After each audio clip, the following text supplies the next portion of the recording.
That's the night when the lights went out in Georgia.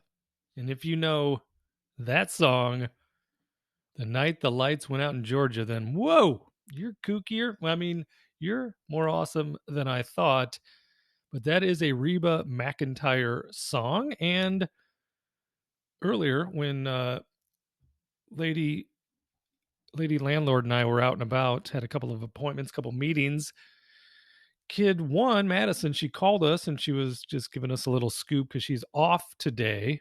They've been working like 6 days a week, working their butts off out there at the Brush Creek Ranch. And right there, right now, Reba McEntire and 70 of her closest friends are there, including Garth Brooks and Trisha. Is it Trisha or Trish? I think it's Trisha Yearwood, Garth's wife. And Madison was telling us a story. She's like, yeah, this morning I had like a 20-minute conversation with this nice guy, and he was like asking me all kinds of questions, where I'm from and what I'm studying in school. And then later, one of the other servers came up to her and said, hey, that's Reba McEntire's son you're talking to. So of course, my daughter, she's sweet and clueless, but my mother and I thought that was cool. So probably knowing, those girls, they have their mother's looks. I'm sure Reba's son, Shelby, was probably like, hey, who's this young lady?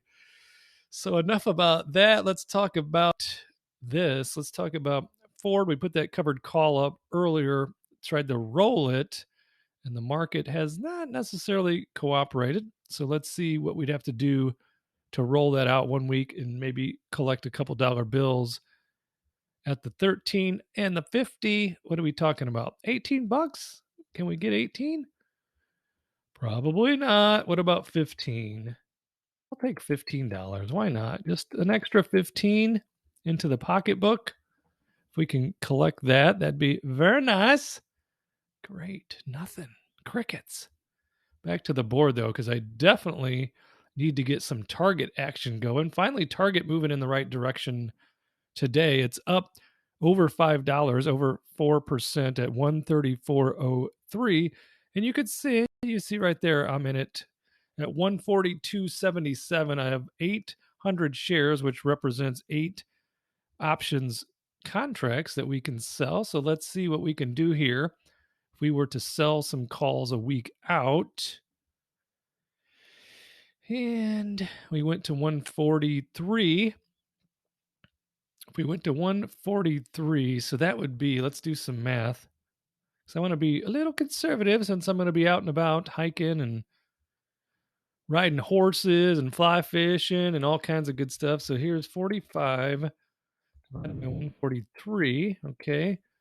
That'd be 9 days out. And then multiplied by 365. So that's 12.7%. That's not too shabby. It's not great, but not too shabby, considering we're going to have to dig our way out of this hole. So that's 9 days, 12.76% return. Let's see what another week would look like at the 143 as well. So June 30th, 1 and a 40 and a 3, we'd be at 93 cents. That sounds very nice. So there's 93 divided by 143 divided by 16 days multiplied by 365. So now we're up to 14.83%, and that is on the 16-day trade. Let's look at another week. Another week out. If we go another week out, 23 days out, see, now we're at $5 increments. $500.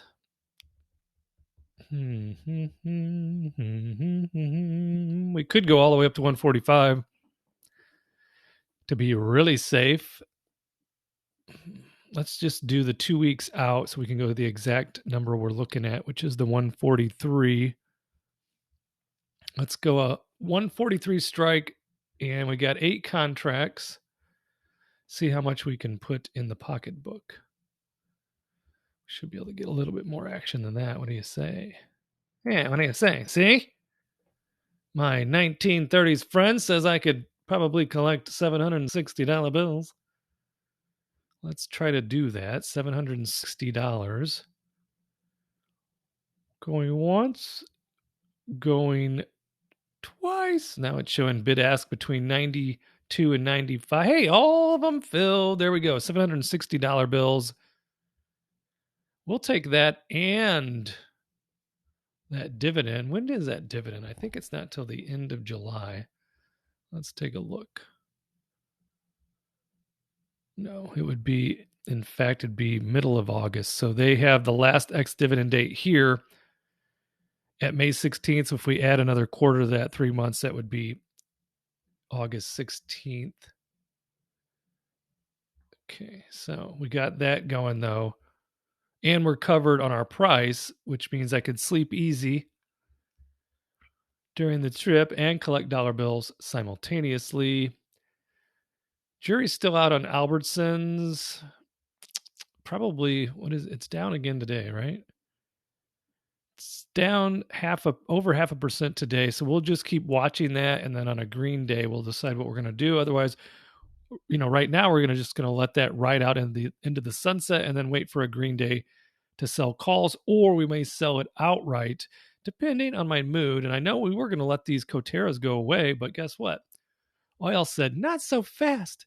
We're going downtown to Chinatown. So it's at 24.17 and we've got a 24.50 strike. Hey, we'll keep them. If you're going to make us keep them, we'll keep them. Same thing with EOG. We were being threatened at 113 strike, and it's down to 110 right there. So Ford is still playing with our emotions. Gilead will probably roll that on Friday. Johnson & Johnson, though, we need to roll this now, I would imagine, because it's at 161.39. Hasn't been too many green days with Johnson & Johnson lately. So if we look to roll it, what would we be looking at? And we'd have to basically go back to the 160, but we could make some sweet cash. $53, around 53. No, let's see. Let's go back to the 53, about 52. Let's try for $52, roll that out a week, and then we'll manage it from there. Any action? It's showing a huge, I just changed from 30 to 44. There's 30 again, so it's not necessarily cooperating. Leave that up on pending board for a minute. Move my big cumbersome notebook out of my face. And let's see what else we got. Jackson Financial, we're going to let that ride onto the sunset, and then we'll trade those again on a green day. Coca-Cola, I was looking at this earlier, and it has such low volatility that I can't even get any action this week. So right now, it's at $60.98. So my $60 strike, those shares are going to disappear, which, they disappear at a profit, a slight profit, plus dividend, plus premium. So that'd be fine. But I wanted to keep them, but I just didn't want to have to roll them out like a long time to get any action. Because if you look right here, if we roll it out 9 days at $60, we would only be collecting $2. $2 in the bills, and look at the volatility, 0.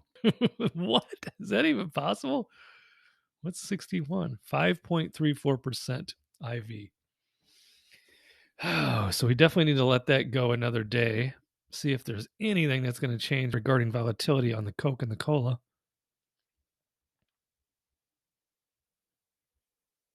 Still thinking about possibly letting Love go. We'll see. We got Big Mo, though. Big Mo is at 99.17% in the money, but it's down to 44.11, down 1.5%. So we're not going to do anything with it right now. And if it stays down, we'll just let it ride off into the sunset, wait for a green day to sell more calls.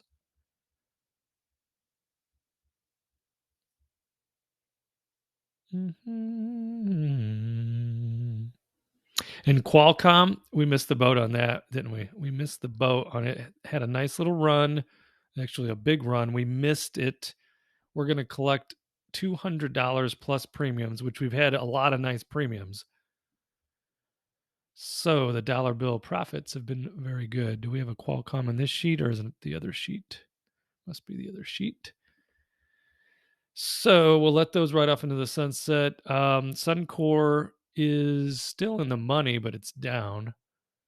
It's at 29.86, down 0.5%. We'll see what it does tomorrow. I like Suncor, though. I think we may decide to keep those again and roll them out again.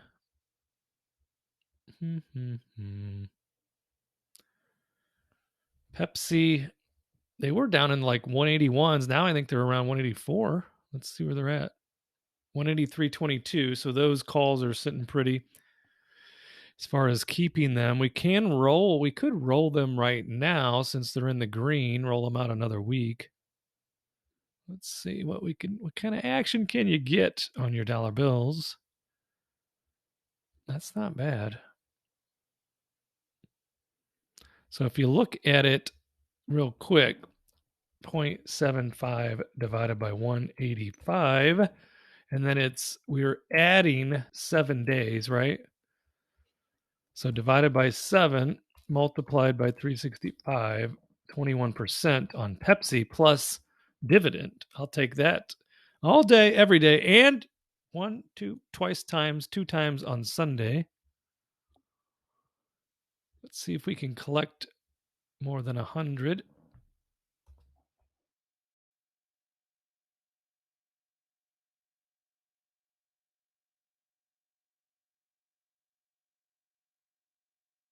Let's put the 52 up for now, and then we'll just take a look at it. I would like to get that filled today, though. I think it may have filled because it didn't go straight to the pending board, did it? It did. It went straight to the pending board. We'll leave it up there for the moment, though. Looks like it's off now. Yep, it is sold, so that's filled. And then Philip Morris is threatening my $94 strike. So at the moment, and it's down, it's at 93.19. So at the moment, what I'll do is plan to let that go off into the sunset as well, wait for another green day to come back with that. But here's what I mean by there's nothing I could really do with Qualcomm unless I really, really wanted to hold on to it, which, I don't. So we bought them at 110. Okay, the 200 shares we bought at 110. So we'd be letting them go at 111. So we would collect $100 per contract. That's 200 plus all of the premiums that we've collected, which has been pretty good. Pretty good. And we've got that dividend locked up for $160. And if we look at all of the premium, so we this was a minus. That's a minus because we bought that closed.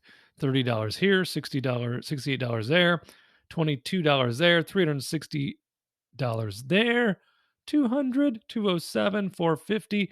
Now this was also part of we had 5 contracts and they were split. 2 of those contracts were early assigned, right? And then we rolled them, and then the other 3 we ended up rolling, and then it went out into the sunset. So all of those premiums, though, have been collected along with the dividends that are locked in, coming to us on June 22nd. But we missed the big run up in the stock price. So if we were just owning it, we would have done way better. But we like to sell those options. But if we wanted to try to roll them now, let me go back here. Go back to that position. So it would cost an arm and a leg to try to buy them closed. So if we tried to roll it and we looked at the 111, it's at $12.50. So you would collect $24 and essentially get nowhere because I'm not able to roll out and up without paying some dollar bills. That would essentially make sense to make that trade, but it's still not a big enough net profit on your money because we're talking $22,200, right?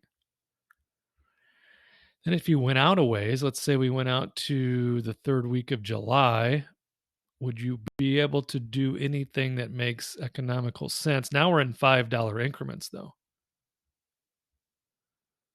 So if we tried to roll up to the 115, we'd have to pay $434 to do so. So we could just take our money and run, and that's I think what we're going to have to do. I mean, it's all profit, right? It's a nice little tidy profit. I'll run all the numbers and put them all. I've got a spreadsheet where I split those two different parts of the trade. So we'll finish up that call side and then we'll compare it to the return on the put side. That'll be interesting. And then Merck, is it up today or down? Merck is down, so we're going to let that ride off into the sunset, wait for a green day. So on, and wait, what did I just see? Valero's at 111.97. It was at over 114, right? So we were going to have to do something. Now we could just let it finish at full profit and then wait for another green day. So I'll keep combing through those. But one other thing I was looking at just for like, I don't know, maybe take advantage of this whole AI boom. I think this is the, TWLO, old TWLO. I was looking at them earlier as an AI play, but only on the put side, like a credit spread on the put side, because it had a very nice premium. Still a good company if you had to manage your trade and be forced to take ownership. So if we look at selling some puts a week out to the 9th, I was thinking about a credit spread.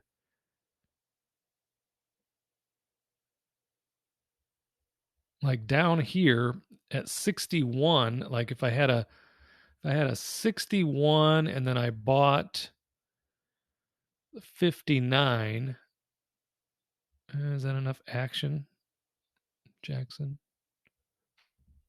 Let me think about that a second.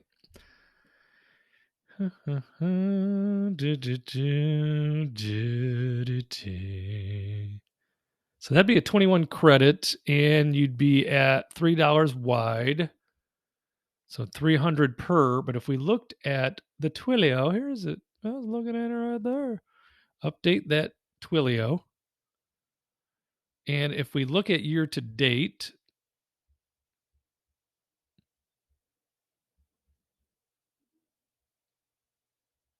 year to date may not paint the right picture. So look at the run up it's had.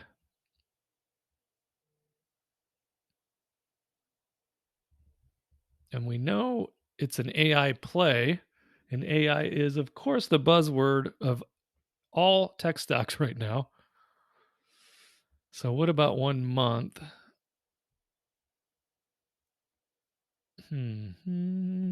So since the end of May, so since May 31st, it hasn't been lower than. Don't you dare. I don't know. Can you hear that one? Does it do it to you if you're on Yahoo Finance a lot? You'll have it on mute, all these commercials and stuff. And then just out of the blue, it'll just start saying, I don't care about your mute. I'm playing anyways. What do you think? Twilio, just a little play on that? The only problem with these types of stocks, of course, is volatility. Like, what is the volatility here? 56, 66. That's not horrible for a tech stock. Bumpy doopy doop boop doopy doopy dee. I'd have to make a pretty sizable move down in 9 days in order to threaten me. And my strike price. Let me take a look over here because I think we've got. So Tesla's down, Amazon's down, Google's down. A lot of the tech stocks down today, but the Qs, well, they're basically flat. Basically flat. What's CVS doing? Why is it down nearly 7.5%? I'll have to look into that right quick. So what do you think? Let's see here. Let's do 5. Let's put 5 on it. And what do we got to do to get it filled right here and right now? Can we get 120? Can we get 120 on 1500 collateral on the put credit spread? We got 2 of them filled. What do you say? Anything else? I know you could do it. You can do it. Where you at? Leave it on the board for now. Head back over here. We got 3 on the pending board. Yeah. TWLO, Johnson & Johnson covered roll, Ford covered roll, still on the board. I'll look to manage those off air or behind the scenes, if you will. And I may check back before the bell tolls. We shall see. But thanks for tuning in. Make sure to subscribe, like, comment, click the notification bell, share with a lovable friend, and I'll see you in the next video.